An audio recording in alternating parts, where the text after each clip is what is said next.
job try and retain themselves, they will retain their benefits. If they sit on the couch eating potato chips, they're going to lose them.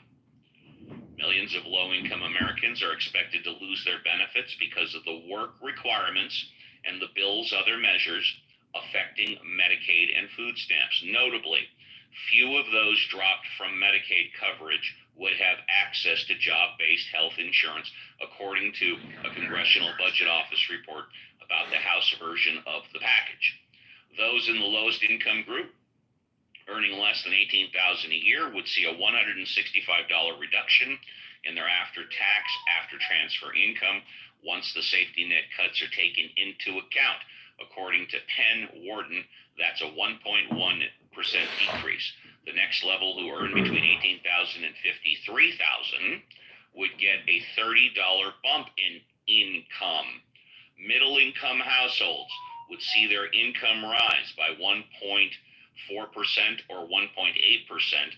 They earn between $53,000 and $96,000 a year. And just to put that into perspective, y'all, if you're working, if you've got a two-income family, you're making $20 an hour, you're working full-time, that's $80,000 a year. Two-income family, $20 an hour full-time, that's $80,000 a year household income.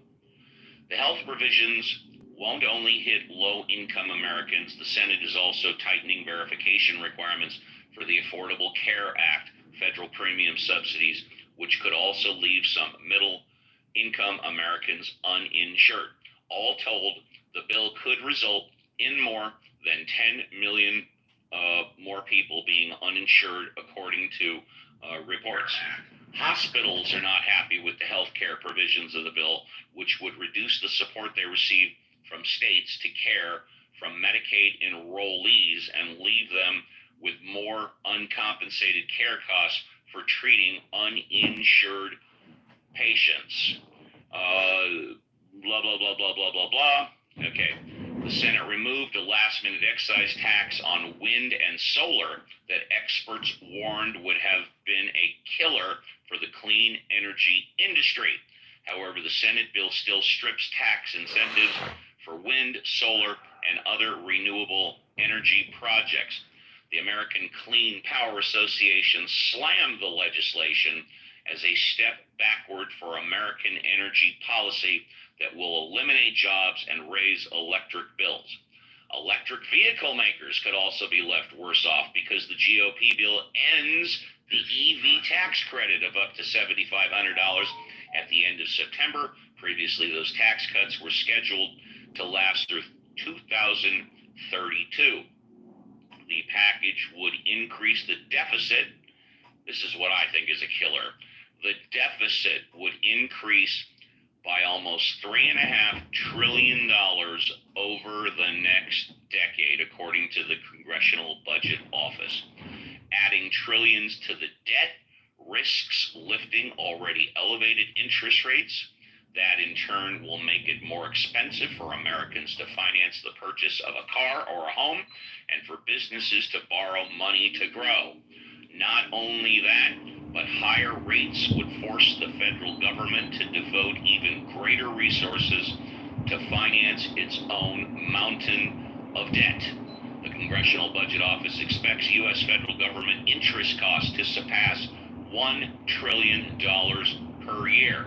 United States spending on interest has already more than tripled since 2017, surpassing what the federal government entire defense budget. And there you have it, the one big beautiful bill act. Good morning, everybody. It's a pleasure to see you. We encourage everybody to come on up. You can talk about this, or you can talk about whatever you want, meditate, and don't suck. And with that, let's say hello to our mod squad. I've assembled the best mod squad in the history of Clubhouse. They've got a wide variety of fields of expertise and knowledge. Reverend Scott, good morning. Thank you for doing the heavy lifting. Good morning, my Uncle Steve. What the hell's happened? Loved the pop-up room yesterday. love when my Uncle Steve. I love when Uncle Steve goes after dark, especially.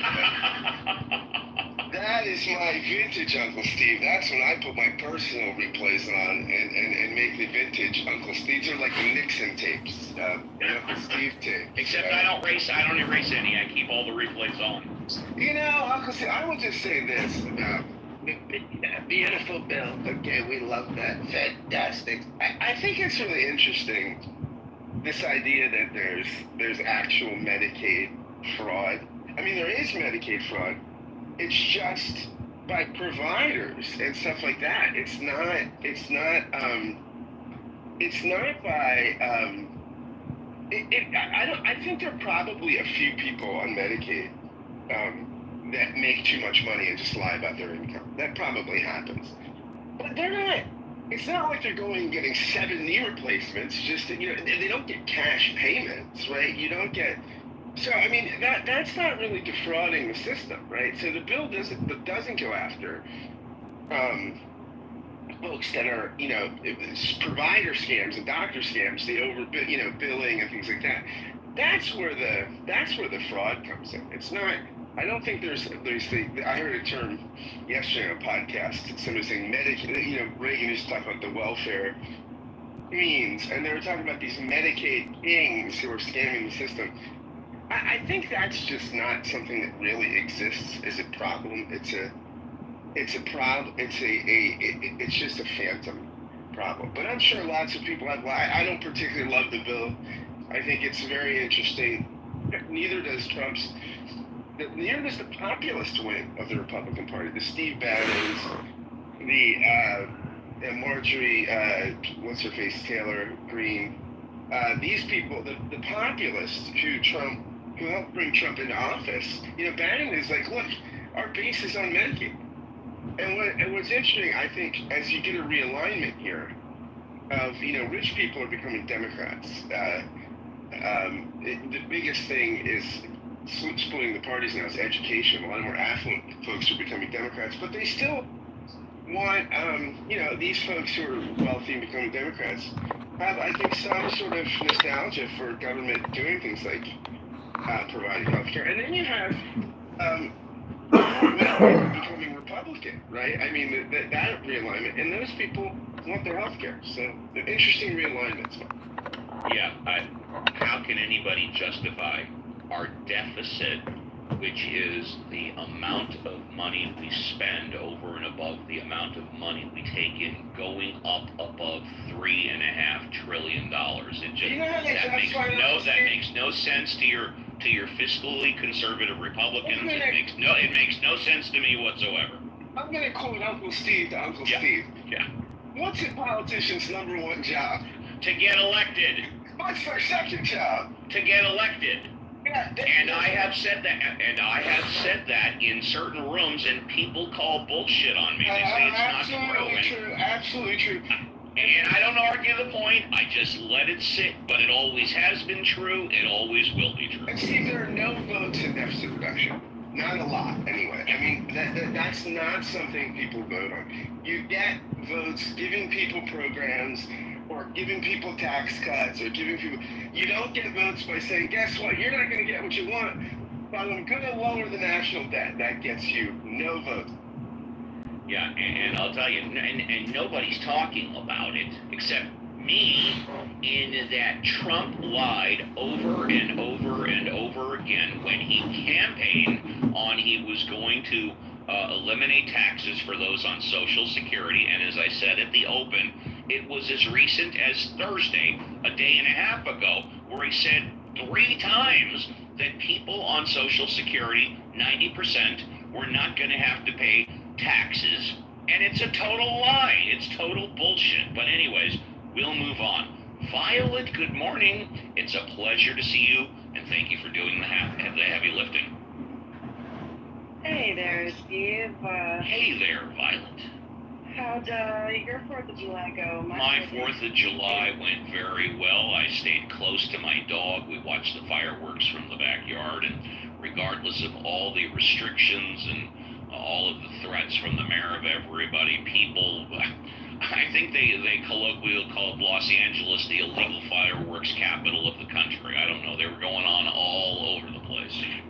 Okay, well, my neighborhood in this area is maybe second because we had our own Right, personal yeah. fireworks show. We didn't have to go anywhere. It was wonderful, and I got to go swimming and hang out. And it was a great 4th of July, so glad to be here this morning and looking forward to the show. It's a pleasure to have you here. Let's say hello to Dr. James. Dr. James, good morning. Thank you for doing the heavy lifting. Good morning. Good morning, everyone. Yeah, so just kind of listening to this, I have a couple comments already. So one thing, this trope that you use, Steve, about the person on the couch, eating their food stamp money away, that's and you're aware of this, that's an old kind of quasi-racist trope that came out. Sitting on the couch eating potato chips. Well, they used to say eating bonbons, right? It's like they used to talk about the welfare. Okay. And that's what you're referring to. And I would recommend or suggest or maybe just highlight the fact that, you're skating thin ice when it comes to kind of a level of insensitivity that I think has been addressed countless times, that is just not really the case. Because even with someone... Really? Well, let's look at it like this. Sure. Look at it any way you want. Go ahead. Thanks. So if you've got someone, let's say I've got a few kids and I'm collecting $300 per dependent, right? Every new dependent over 0 is someone that I'm caring for. So that in and of itself is work. Okay, that's not nothing, right? I mean, you're not just sitting on the couch eating bonbons. I mean, that's like saying, every mother, every stay-at-home mother is, lazy and does nothing and waits for, their partner's check, their husband's check, whatever, to come home and bring home the baby. Well, if their husband is working, they're bringing in an income. Well, but what I'm saying is if you look at the person themselves, there is no qualitative difference between someone who is taking care of their kids, and receiving money from the state, or taking care of their kids and receiving money from their partner when you look at the individual in question who's taking care of someone. So let me just put it this way. You can say whatever you want. I didn't like that comment. I thought it was highly insensitive and I think that's a better way of putting it, just to respect, No, and I'm glad you said that, and I will put it a different way right now. If you are able to work, you should be working, okay? So you don't believe in hold on, let me stay-at-home mothers. Let me finish. Yeah. If you are able to work and you're not working, then you know what? Maybe you should be off of assistance. Maybe you shouldn't be getting food stamps. Maybe you shouldn't be getting welfare.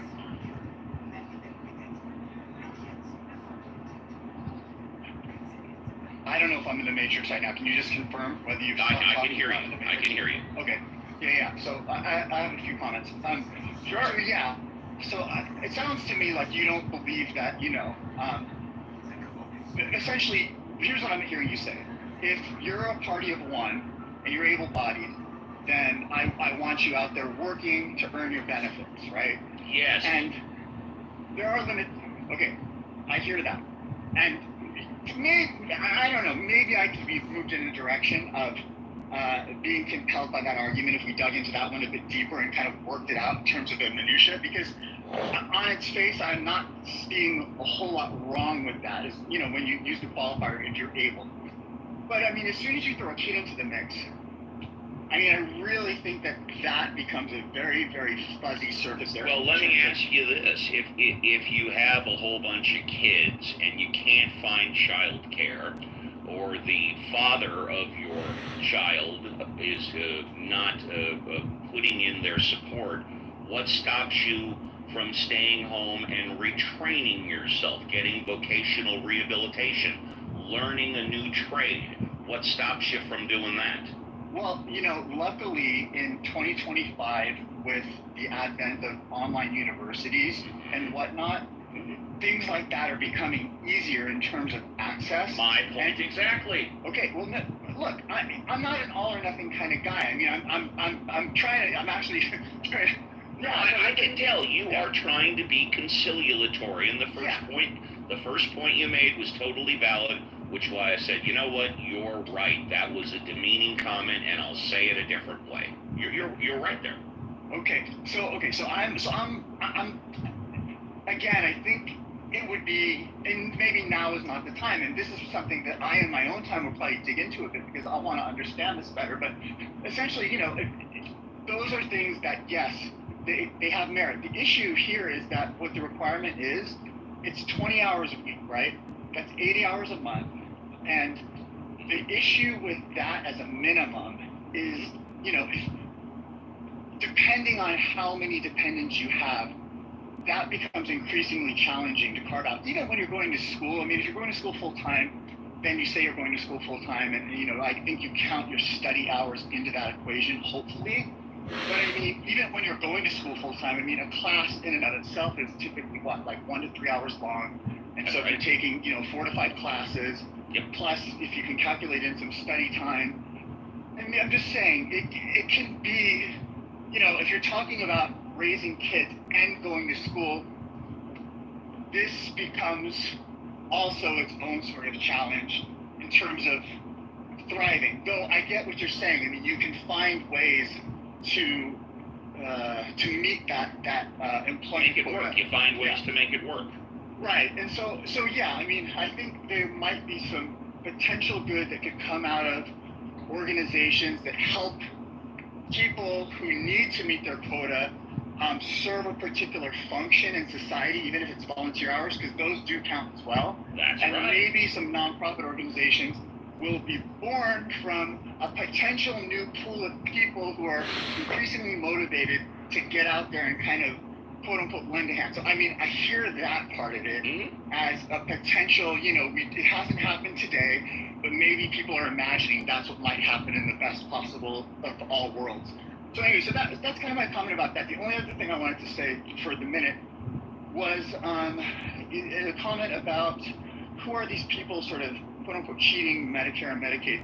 And I did a talk about this earlier in the week in reference to this case in Texas that came out. If you were listening, the comment that was made earlier by Scott is he didn't think people were really cheating Medicaid. That's what he said. Yeah, well, okay, so just this week, I mean, this is pretty insane.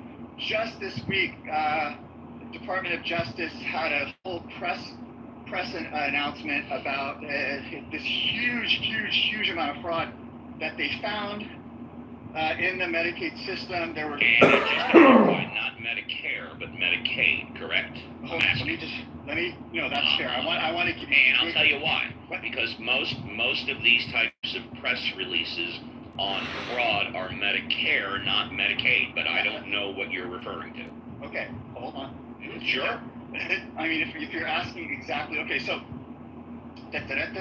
Okay, so Justice Department's nationwide dragnet spanning 50 federal districts, 12 state attorneys general, 324 defendants, including 96 licensed clinicians, has surfaced an ocean of schemes from bogus telemedicine consults to prescription opioid mills.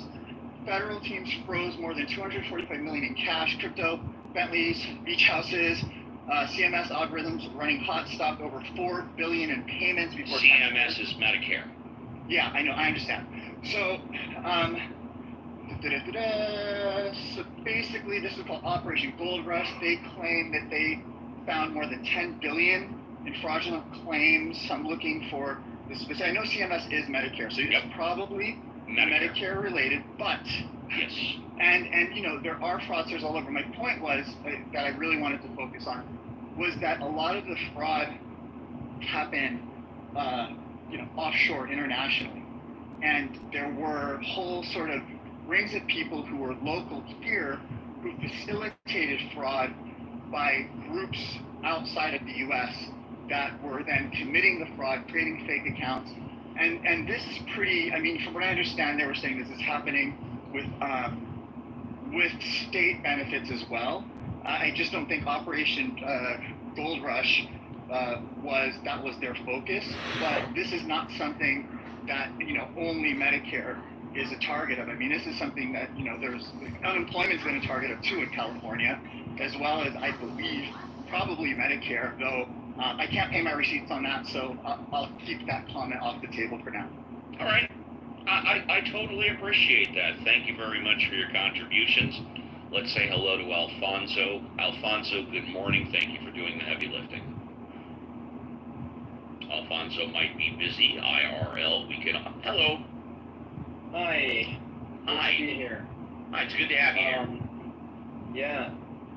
I really appreciate the pushback and the sensibility that Dr. James brings, because And I acknowledge that. It was a rude, demeaning comment, and I immediately acknowledged that and rephrased it.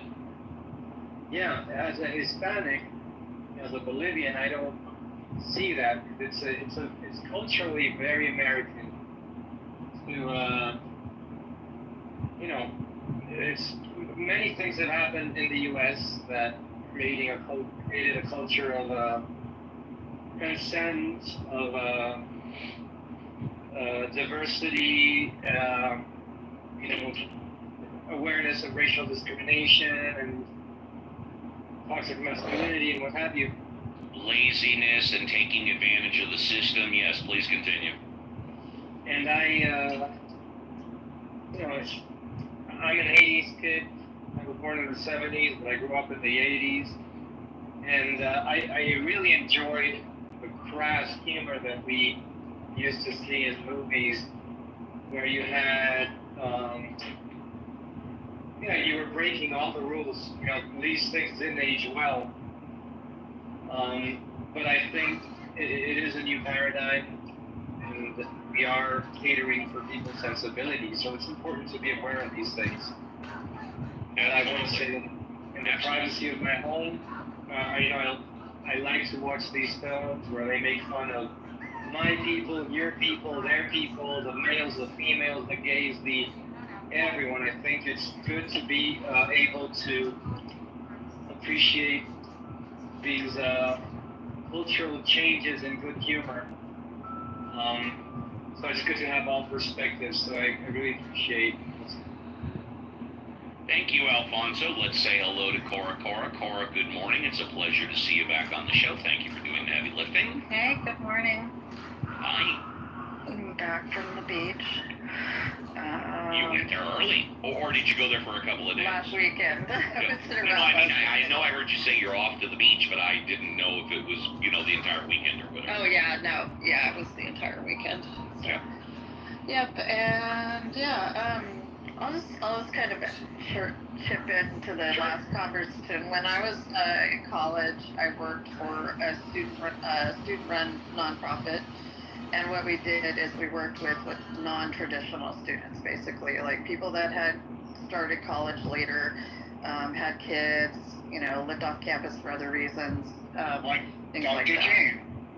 Yeah, exactly. And it was right in Clinton's Work First initiative, right? Who, by the way, was the last president to achieve a balanced budget? Bill Clinton. Go ahead. But what I wanted to point out is that there are things that people miss about the utilization of welfare. So, first of all, most people that go on welfare are on it for, I'm sure the average has changed, but I used to know this back then, an average of 7 months total in a lifetime, and they never go back on it again. So it's really a stopgap measure, and I'm talking about not food stamps, but TANF, right, the temporary aid for needy families, and so they're not on it for very long. Some people are on it for longer, some people are on it for shorter, and that's why it's an average. And some people are on it for a lifetime, but it's actually nowhere near being the majority of people that are on welfare. It's like a very, very, very small percentage that are on it for a very long time.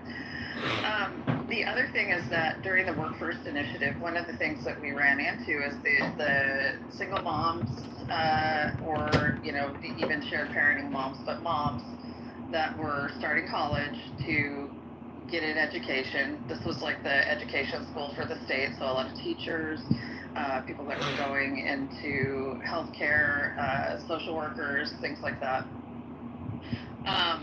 The 20 hours a week that they had in there, the required work, actually really messed up their ability to stay at school. And I spent most of my time working at that nonprofit filing appeals. Thank you for digging into this, by the way, because I'm listening into. Yeah, filing appeals for the Work First, because these women would lose their child care that was provided through in tandem with TANF while they were in school. They would lose their child care because they weren't working, right? But they were going to school to get much better jobs that would get them off welfare in the long run. So it really was a ridiculous situation. And yeah, I spent most of my time working at that nonprofit helping these women file appeals to get their child care back. It was just wild. So a lot of it is a lot more counterproductive than you think. The people that they say they're targeting are by far the minority of people that actually use TANF. And the people that actually see the worst of it, and have the most problems are the people that are actually trying to get off welfare and stay off welfare for the rest of their lives. So I just wanted to throw that in there. And I appreciate that. Thank you. Let's go to Benjamin. Benjamin, good morning. Welcome to the show. What would you like to talk about? Good morning, Steve. How are you today? Doing great. Doing great. Did you see some official paid fireworks? Yeah, I did. We've got a local My favorite post last night was from Brian Macbeth, who stayed in his room. He said he wasn't going to watch fireworks this week because the United States had cut off Patriot missiles to Ukraine. Mm-hmm. So, shout out to some people with principles. Hey, Benjamin, good morning. Did you gain your religion? I am gaining my religion. I love it. Good to see you, Dr. James. How are you? I hope you're doing well as Yeah, sir. Steve, I put a link in the back channel. I love the mods. I think the mods are all. I have the best mod squad in the history of Clubhouse, bar none. They are very highly talented. If I was throwing a party and I went to the grocery store to get helium for the party, and the store was just out of helium, I would come to the mod squad for backup. You know what I'm saying? Like, they're always there for you when you need. Damn right. Hot air. That's because I'm always there for them. Exactly. So I wanted to point out that accidentally and without evidence you were right this morning. And it's okay to be right accidentally. It's not the best. But here's an article. I put it in the chat. It's from NIH.gov. And it's a study, and it shows that, in fact, SNAP participants, when compared, and get this, people who are eligible for SNAP, but who are not taking it, the people who are taking SNAP are 2.6 times as likely to be obese. Now, this is not a fraud crisis. This is not a laziness crisis. This is not an unfairness crisis. If my good fellows who have spoken compassionately on this actually gave a damn for the lives of these people, they would be concerned about the health crisis, which is SNAP. SNAP is causing people to become incapacitated. Correlation does not equal causation. Where's your link? Let us all be able to check your data. Blah, blah.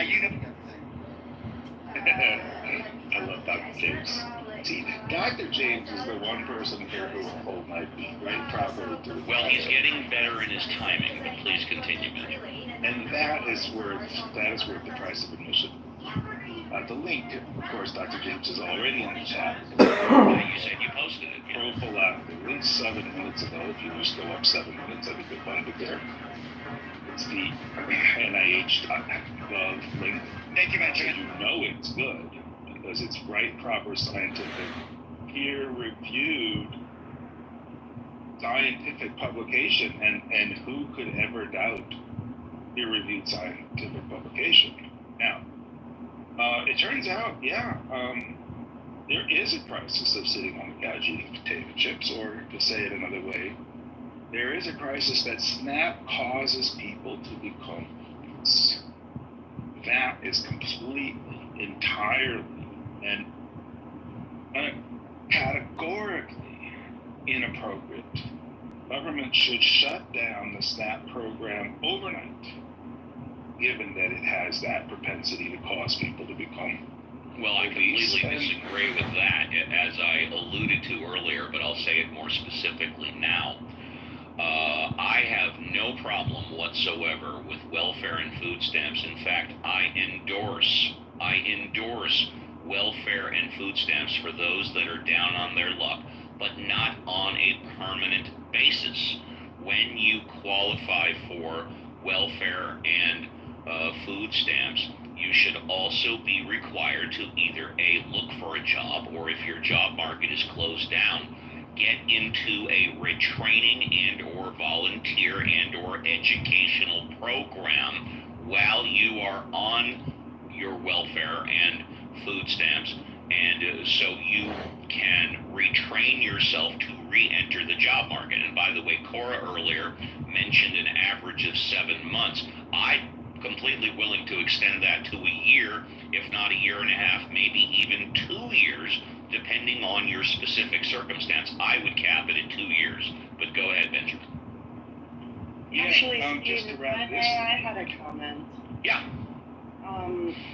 I don't have anything to back this up, but I wonder if the obesity related to SNAP is because the cheapest foods are high fructose corn syrup, heavily processed, monocarbohydrate, and if you want to try to have an organic, I'm sure that's a contributing factor, yes. And it's only $300 a month, by the way. I mean, what can you buy with $300?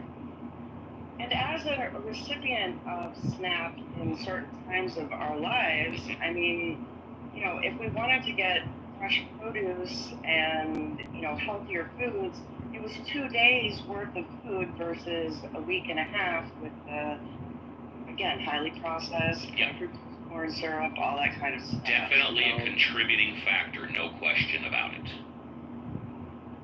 So that's what I'll land at. Valid comment, Violet. Absolutely valid. Benjamin, go ahead. Yeah, I know you get 2.5 minutes. I'll just start over with the 5 minutes. Steve, when he's done, I just have a quick fact check, but I want to wait for Benjamin to run out of his. And by the way, we have not forgotten about Monsef and Dr. Mitch, maybe in reverse order. I don't know, but I want to get them in before the top of the hour break. But that's fine. I'll be very quick with Dr. James. I'll be very. Dr. James is the only one who got that aside. There's another aspect to this. In addition to this being horrendously poor for people's health, and I appreciate Violet's concern about corn syrup subsidies, which I do think are corrosive and a violent attack on America's health. This study would suggest the opposite. I mean, these people were ostensibly had more money to spend on food than people who were equally eligible, but not on the program. And so they certainly could have spent that extra money on better food, but they made poor choices, perhaps. I don't know. Anyway, I wanted to move beyond just the fear of obesity. There is... well, you got 60 seconds to talk about whatever you want. Go ahead. There is a feeling of worth and dignity that comes from contributing to society in a way that allows society to support your lifestyle. And people who are not able to do that or don't have the opportunities to do that or not encouraged to do that, required in some cases, as Cora quite rightly mentioned, that people on welfare who work often are punished for doing so. That's a very, very negative feedback cycle. So people should be encouraged to do something worthwhile so that they feel worthwhile. And that hasn't been discussed by any of your experts. Who, I discussed it. Definitely holding up the show with their hot air and nothing else. Okay, so Well, tell you what, Benjamin, why don't we stop there? Why don't you take a couple of notes? We'll come. Benjamin, you. 60 seconds. Okay, go I was ahead. interrupted. I want to reclaim my time. Go ahead. 60 seconds. So, a new rule. You might not be that thing that you say you are if you can't define it. So if you are something, you have to be able to define that thing.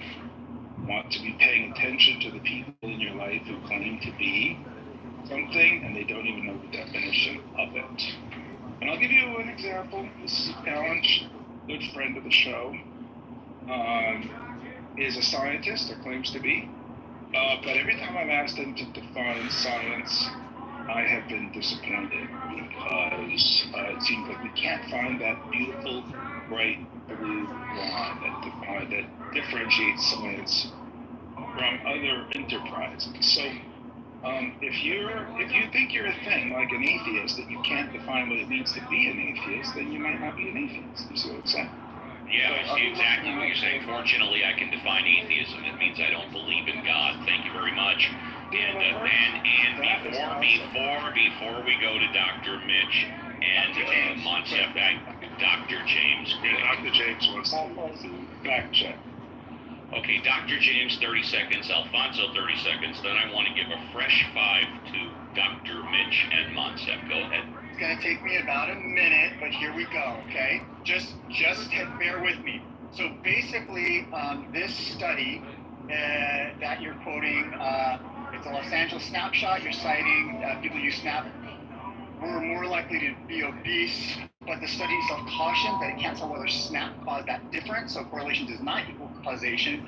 New research suggests that whoever uses quasi-experiments finds the picture is far more mixed. In several subgroups, SNAP or larger benefits lower obesity risk. The weight gap appears to stem less from the program itself and more from the cost and availability of healthy foods, the once-a-month benefit cycle, and the chronic stress of poverty. Randomized pilots show that when SNAP dollars are nudged towards fruits and vegetables or away from sugar-sweetened beverages, diet quality improves without sacrificing food security. In short, the evidence argues for modernizing SNAP's nutritional standards and benefit timing, not for cutting or stigmatizing the program. So if you give payments out twice a month rather than once a month, then you can help put a little bit of the dent in that binge eating cycle where, you have a bunch of food at the beginning of the month and then you run out slowly and have to start, making ends meet, stretching your dollars.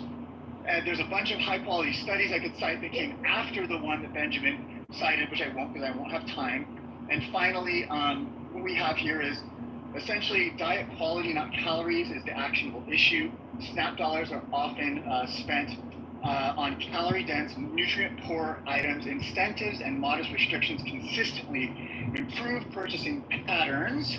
Monthly sum. Okay, so basically right now we have testing in New England, Indiana, in several states in 2025. You want to go over that in a fresh 5 in hour number 2? And I'm just noting it. I'm not going to get into it. I really want to get Dr. Mitch and Monsef in hour number 1. I really do. I'm on my last breath here. So basically, you've got a bunch of states targeting the food environment rather than blaming recipients, and essentially looking at that is the thing that has been most beneficial. Thank you very much. You're welcome. Alfonso, 30 seconds. Thanks, I appreciate that. And or a fresh 5 in hour number 2. No, time limits are amazing because they help me focus. Just 2 quick comments. One is, you perhaps can't get a monolithic definition of science too. There's a wide range of different ways of looking at it. I would consider everything to a degree of science.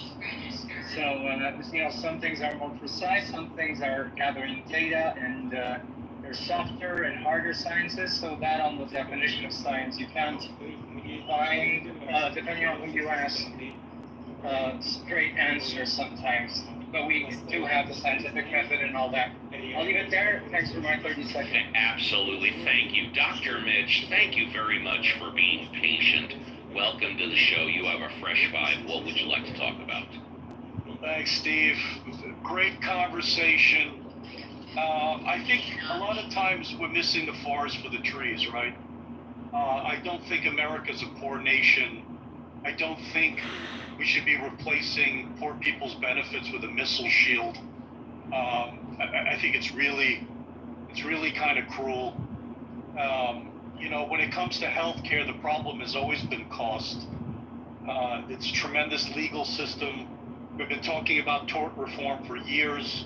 The two things I was most excited about when RFK came in was having some kind of a transparent fee schedule for the payment of procedures and also to remove the liability shield for pharmaceutical companies. Those two things really excited me because they have the ability to help actual people. I live in California, and the problem with having a work requirement. I'm sorry, pardon me, really quickly, that liability shield was only for COVID, I think, or am I mistaken? Well, it's not only for COVID. It's okay, for. No, I was mistaken. I'm sorry. Please continue. Yeah, it's for any medicine that has emergency use authorization and all vaccines. So anytime you say a medicine is a vaccine, what happens is you and I end up paying if someone's injured instead of the pharmaceutical company. And so I was pretty excited about that. It hasn't happened. A lot of things that kind of Trump campaigned on hasn't happened. I mean, we have all these rare earth minerals, we've got tremendous resources, and, the American people are not getting any kind of a dividend. We're paying the government to function when the government, is it going to matter to the national debt if somebody works 20 hours a week? Is that going to have any type of an impact? No, it's just not. The spending's out of control. Like you said, the interest rate, the amount of national debt we have is kind of insane. And it needs to be restructured more like a business. The government makes money, and we have tremendous resources here. And I don't think we should be punishing the most vulnerable people at a time right now in history where they're struggling the most. In California, if you have a minimum wage job, you get kicked off benefits. You exceed the threshold for any type of benefits just by having literally a minimum wage job. So people are not encouraged to work. There's a lot of things that can be done, but I think the big picture is to do things that help reduce the cost of government. I'm with Rand Paul on this, and his father, Ron Paul. I kind of, I think it's more or less out of control, the amount of spending and money printing, and a lot of it's going to the wrong place. And I don't think cutting people's basic benefits is the way to get, is the way to reduce government. It's kind of. Thank you very much. I appreciate your contributions. Please stick around, and if you want a fresh 5 in hour number 2, we'll put you in the queue. Okay, let's see. Before Cogito and El Normo, you guys will be first up in hour number 2. Let's say hello to Monsef.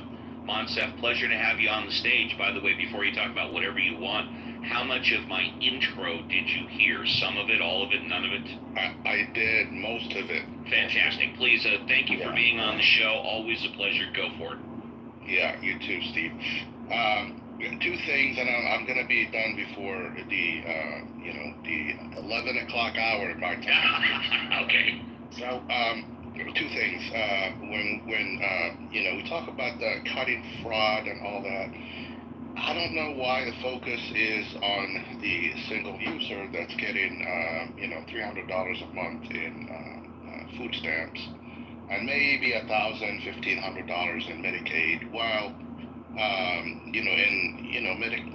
whatever government program they allows them to get, cheap healthcare, whatever. While the biggest abusers are corporate medical companies that abuse the system. I encourage everyone to go up and look up the history of from Florida, Rick Scott.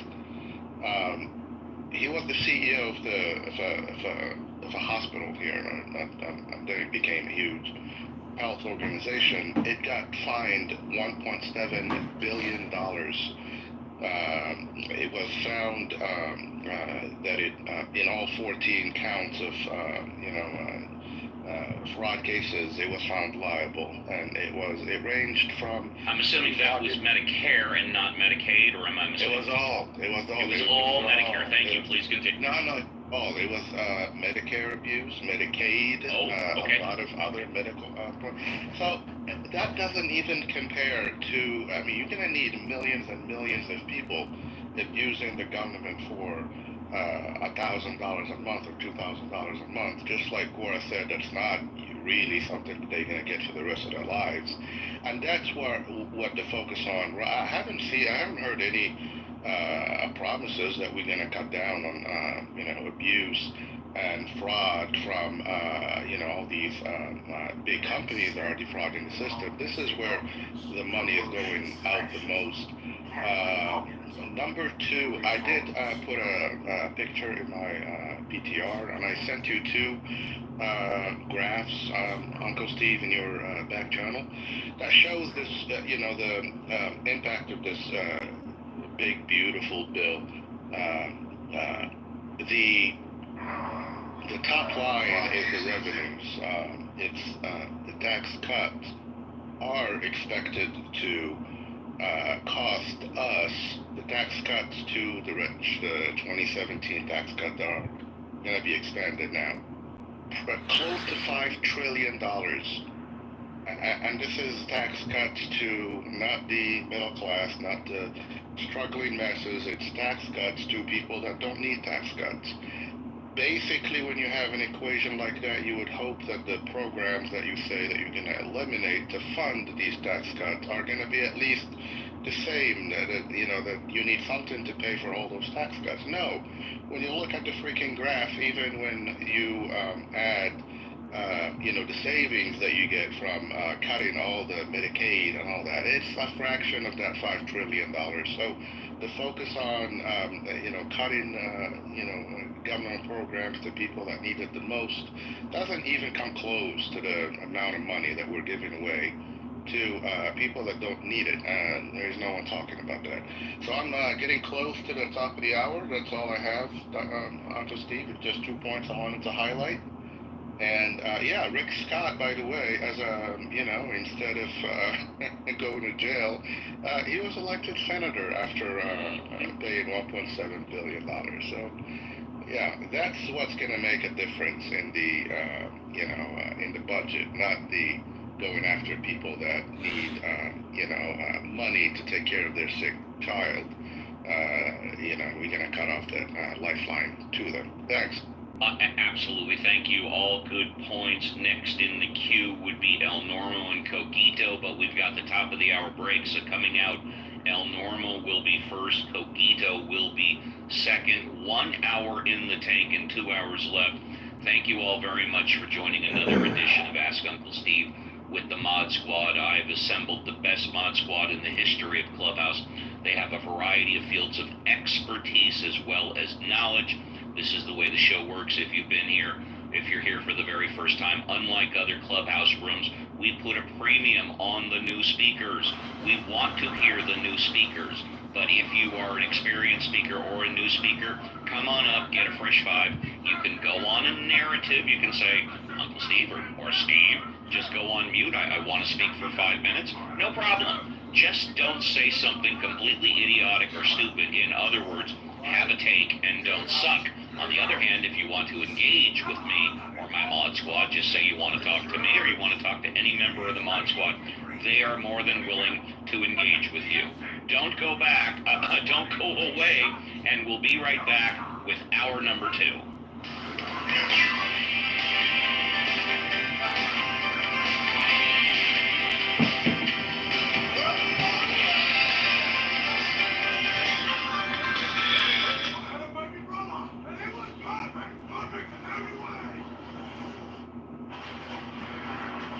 King recite a Christian principle as something that's significant for them, like this is a value that I hold, right? And so then when you ask them, well, where do you get that from? They'll say, well, I read that in this sociological treatise or whatever, or they read this in this, Zen in the art of motorcycle maintenance or whatever, not knowing that that person potentially got it from a person who got it from a person who got it from the Bible. Do you see what I'm saying? So we don't always know the origin of these ideas. So I'm not saying that there's like a school of people that are out there, consciously promoting social Darwinism. I'm just saying that understanding social Darwinism helps me to organize what I see happening, this whole idea of, the competition of the free market, right? The best is gonna win out. It's that kind of idea, I guess. So no, I'm not saying that this is like a sect or something that's operating in the world. I think since the industrial age and the robber baron era, this has been a sort of conscious for some people, unconscious for others, a social ideology that has functioned for us. And a lot of these people do believe in God. They're creationists, and they, I could go off on a whole thing. They believe in the concept of the Calvinist elect, that there are certain people who have been endowed with the right, to govern, lead, be in power over other people. I mean, that's what is it? That's part of why in the Declaration of Independence it says all humans have been endowed by their creator, to contravene that idea that there are only certain people who God has given the providence, like, to rule over other people and stuff. Like, it's connected to religion as well. It's one of the really interesting intersections between the religion and science, but I won't go off on a whole thing on that, but hopefully that basically answers the question. That was good. Thank you. I appreciate that. Happy Saturday, everyone. Please continue the conversation. Well, if I can ask Dr. A.G., but isn't part of the Heritage Project, like, their ancestral right is due to the fact of not just their skin color, but their financial gain? It's directly, like, to their pocketbook. So they believe that, I believe I read that somewhere, that the Heritage Project, the creators of, Project 2025, which is leading this country by leaps and goddamn bounds, their ancestral right is because of the fact that they are so rich. To go back to the old moniker of having a king at the throne. Wow. Well, I don't know if I'm understanding what you're asking me, so I'm gonna restate it the way I think you're asking, what I think you're asking, and then you can tell me if I'm right or wrong. So the people in the Heritage Foundation, like the people in the family, that group, the family, they believe that they actually say in their conversations that they have been chosen, like, by God as leaders. And because of this sort of chosenness, that